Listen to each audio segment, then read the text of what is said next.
네, 어제 장 마감 이후에 좀 큼지막한 뉴스가 나왔죠. 유통 쪽 뉴스였는데요. 신세계하고 알리바바가 손을 잡고 합작법인을 설립하겠다라는 뉴스였습니다. 좀 더 자세한 내용을 해석해 보겠습니다. 산업부의 이지우 기자가 나와 있습니다. 어서 오십시오. 네.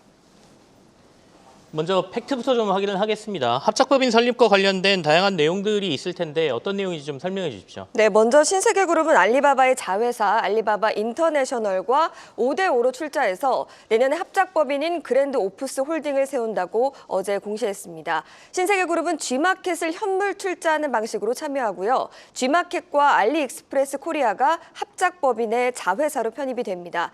다만 두 플랫폼은 지금처럼 독립적으로 운영되게 됩니다. 특히 지난 6월에 선임된 정형권 G마켓 대표가 큰 역할을 한 것으로 알려지는데요. 정 대표는 알리바바 코리아 총괄 겸 알리페이 유럽 중동 코리아 대표를 지냈습니다. 자, 그러면 정영진 신세계그룹 회장이 승부수를 띄웠다 이렇게 해석을 해야 되나요? 네, 맞습니다. 근데 이제 이런 결정을 내렸다는 것은 양쪽 다 뭔가 이득이 있다라고 봤다는 거 아니겠습니까? 어떻게들 시장에서는 보고 있나요? 네, 일단 알리바바 그룹이 가진 글로벌 네트워크를 신세계 입장에서는 활용할 수 있다라는 게 목적입니다. 네. 60만 명에 이르는 G마켓 판매자 그것을 해외 진출을 도와서 경쟁력을 높이겠다는 포석인데요. 알리바바 그룹은 미국, 중국 등 전 세계 200개 국가 및 지역에 진출하고 있는데 이 네트워크가 더해지면 경쟁력 있는 셀러를 유치할 수 있다는 게 신세계의 판단입니다. 신세계는 2021년 6월 G마켓 당시 이베이 코리아 지분 80.01%를 약 3조 4,400억 원에 매입했습니다. 역대 최대 규모의 인수합병이었지만 인수 첫 해에만 흑자를 낸 후에 2022년과 2023년 연이어 영업 손실을 기록했습니다. 그간 지속됐던 실적 부진의 고리를 끈기 위해서 G마켓을 떼어내서 알리바바와 합작법인을 설립하는 전략을 선택한 겁니다. 이 알리바바 입장에서도 한국 시장에서 점유율을 확대할 수 있습니다. 이 막강한 자본력을 갖추고도 유해물질 검출 등으로 논란이 일어서 국내 성장세가 최근 한풀 꺾였던 상황이었습니다. 한마디로 양측의 이해관계가 맞아떨어진 동맹이다. 이렇게 해석할 수 있겠습니다.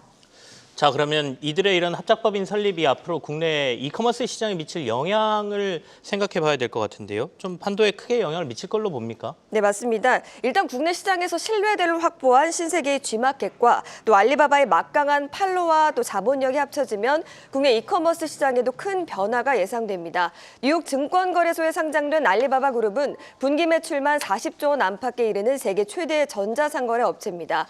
일각에서는 이번 동맹을 두고 반쿠팡 연대라는 얘기도 나오는데요. 쿠팡이 독주하고 있는 국내 이커머스 시장에 쿠팡과 대적 가능한 플랫폼이 나올 수 있다는 겁니다. 네. 앱 분석업체 YG앱 리테일 굿즈에 따르면 올해 11월 알리익스프레스 월간 활성 이용자는 967만 6,267명으로 이커머스 앱 분야 2위입니다. 1위인 쿠팡과는 격차가 큰 편인데요. G마켓은 11번과 테무에 이어서 5위를 기록했습니다.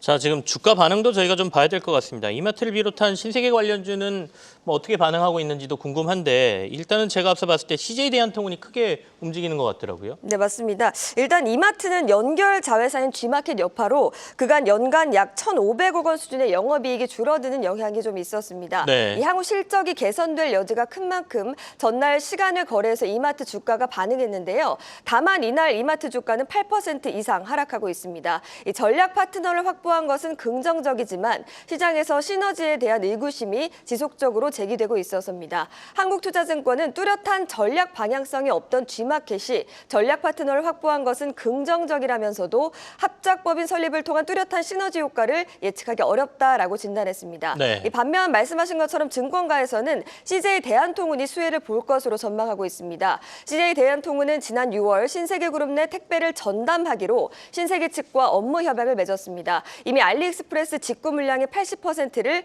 대한통운이 처리하고 있고요. 네네. NH투자증권 측은 합작법인의 국내 이커머스 시장 점유율이 상승하고 역직구가 확대되는 것은 CJ대한통운에게는 기회 요인이다 이렇게 분석했습니다.